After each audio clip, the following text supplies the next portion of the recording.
In this unit, we focus on another type of addition reaction that occurs with alkynes.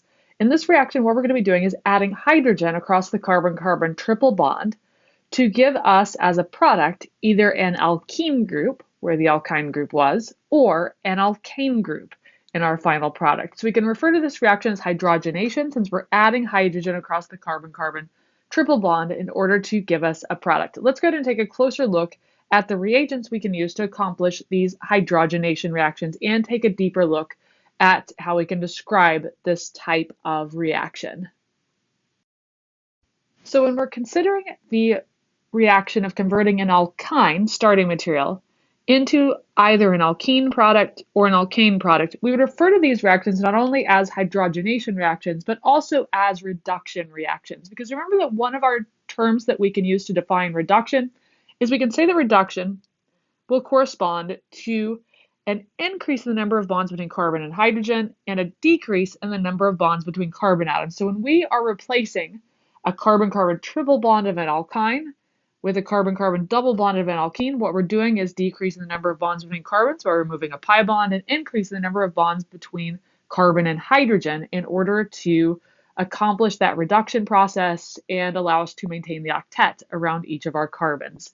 So looking at the reaction scheme here of going from alkyne to alkene to alkane, if we think back to our earlier chapter where we were working with alkenes, we knew how to convert alkenes into alkanes through a reduction reaction or a hydrogenation reaction. We accomplished that hydrogenation reaction using hydrogen gas, H2, along with a metal catalyst. The metal catalyst serving as the substrate on which the hydrogen and the alkene lay and are brought into close proximity so that they are able to react with one another effectively. In this chapter, now that we're looking at alkynes, what we see is that one route for accomplishing a reduction reaction is going to be completely analogous to the alkene route, where we could take an alkyne, we react it with H2 and a metal catalyst such as platinum, palladium, etc. And initially what would happen is that the alkyne would experience the two hydrogen atoms adding across the carbon-carbon triple bond to give us an alkene product from that reaction. What happens though is that you'll notice here that as we just said in the above scenario, alkenes are super susceptible to being reduced by hydrogen. And so what's going to happen here is if we take an alkyne and we reduce with hydrogen to an alkene, any alkene molecule that is formed is going to be very, very eager to react with any hydrogen that is left available in that reaction flask. And so what we'll generally observe is that it's really hard to control this reaction of hydrogenation with a metal catalyst to stop at the alkene product. And instead, the final product that we will typically observe if we start with an alkyne and react with hydrogen gas and metal catalyst is actually an alkane product. So it's really difficult to take just a standard metal catalyst and selectively reduce the alkyne to an alkene without having that reaction proceed all the way to the alkane, the fully reduced state, due to the fact that the alkene is so easily reduced. And so typically what we're going to observe is that if we treat an alkyne with hydrogen gas, the major organic product is going to be an alkane.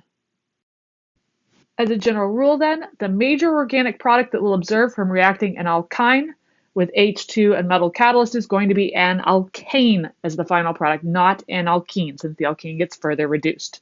So that brings us to the question, how do we go about reducing an alkyne selectively to an alkene without fear of the alkene being further reduced to an alkane product? There are a couple of different strategies that are now available for reducing alkynes to alkenes as the final observed product. And so that's what we're going to look at now, is strategies that we can use to reduce an alkyne starting material into an alkene product. And we'll begin with our first technique, which we are going to describe as reduction of an alkyne using hydrogen and so-called Lindlar's catalyst. So if we treat an alkyne such as 2-butyne with H2 and a reagent referred to as Lindlar's catalyst based on the discoverer of this catalyst, what's going to happen is that the alkyne group is going to get selectively reduced to an alkene group. So we're going to add selectively just one hydrogen to each of the two carbon atoms of the carbon-carbon triple bond in order to give us an alkene product. So I'll go ahead and draw out the major alkene product that would result from this reaction. And what we would observe here, you'll notice that I have drawn the cis configuration here for this molecule, or we could also describe this as the Z configuration. And it's no coincidence that I've drawn it as this configuration. This, as it turns out, is a stereoselective reaction.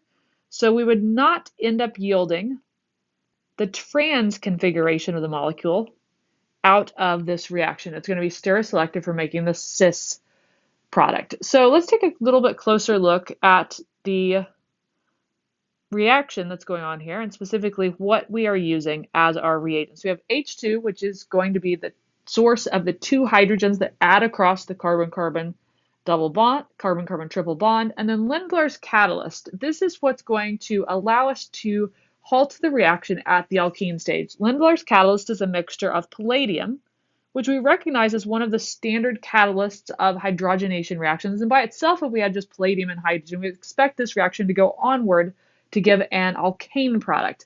But with the palladium is calcium carbonate and lead. So calcium carbonate is CaCO3, and then lead we'll just abbreviate, of course, as Pb using its elemental abbreviation. So Lindlar's catalyst is actually a mixture of these three different components: palladium, calcium carbonate, and lead. And what happens is that this mixture allows for the reaction that converts the alkyne into the alkene to be catalyzed, meaning dramatically sped up.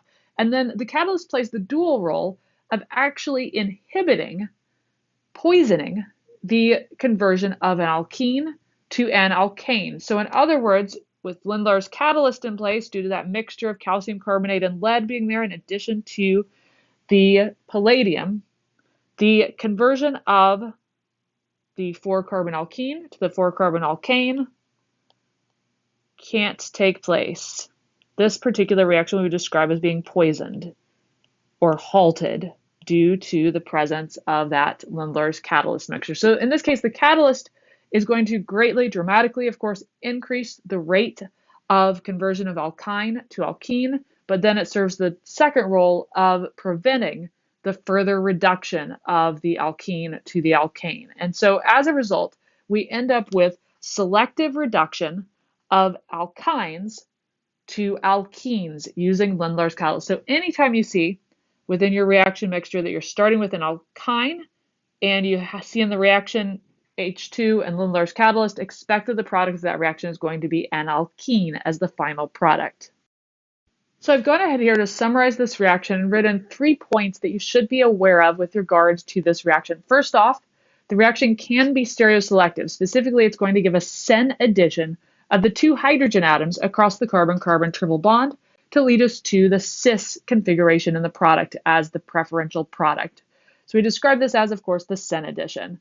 The reaction is not regioselective because regioselectivity implies that we have to hypothetically be able to make two different constitutional isomers by adding the reagents, by adding the hydrogen atoms, and we certainly can't make two different products here because when we add the two hydrogens, regardless of which carbon bonds to which hydrogen, you're still going to have the same constitutional isomer.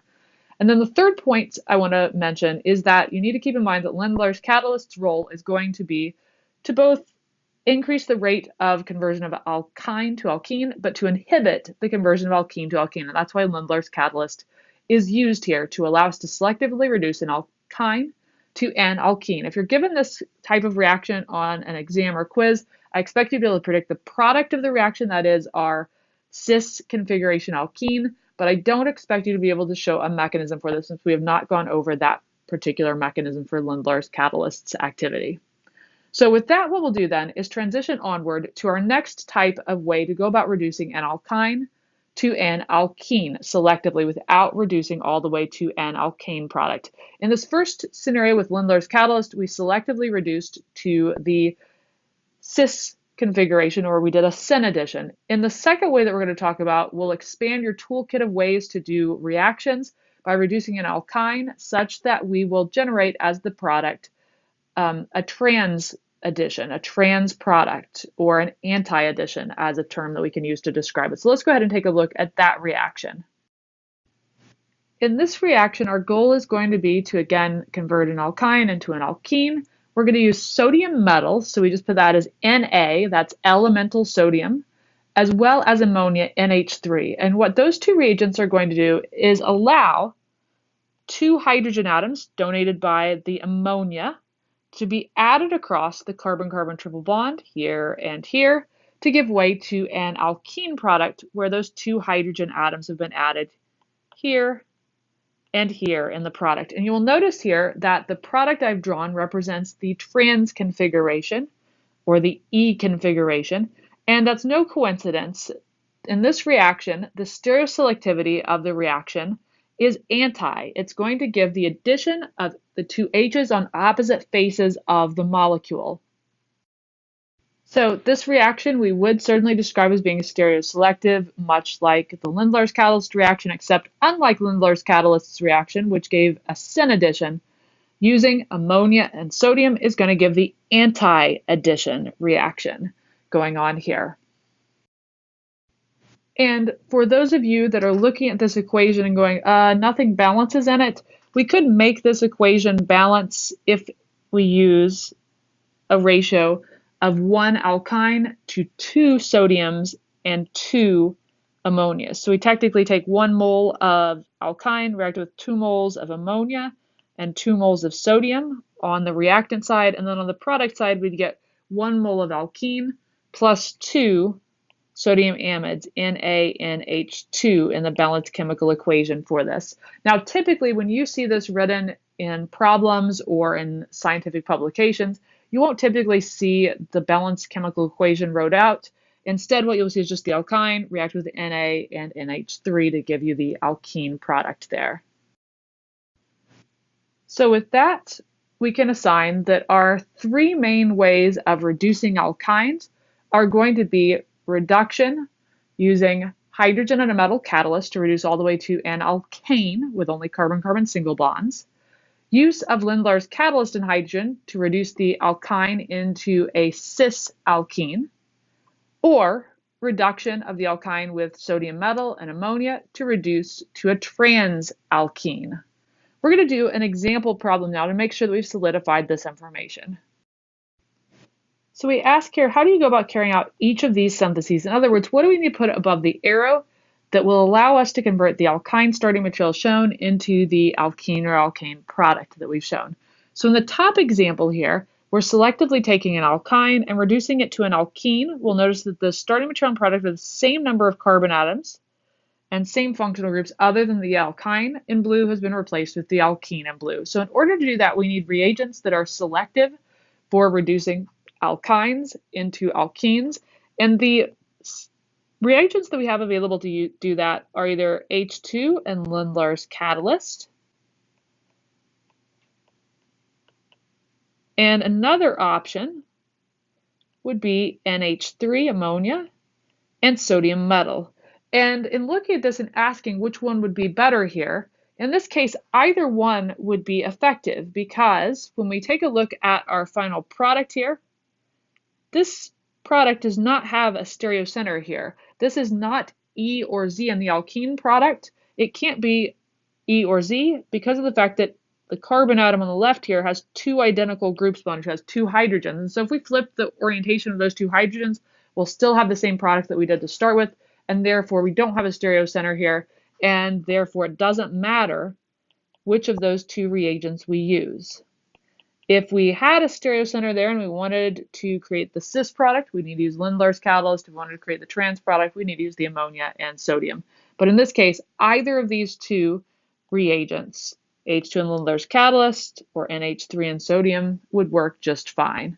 Let's take a look at the second problem now. In the second problem, we see that we have an alkyne being converted into an alkane, and so our best option for that is just to use H2, and if you want to be really professional with this, put excess to indicate that we're going to use enough of that to add 2 units of H2 across the pi bonds. And we did a metal catalyst there, such as platinum, palladium, zinc, etc. So we'll go ahead and fill in for now platinum as the chosen catalyst for this reaction, and that method is going to reduce the alkyne all the way to an alkane product. So with that, we conclude our discussion of ways to go about reducing or hydrogenating alkynes to form either alkene products or alkane products.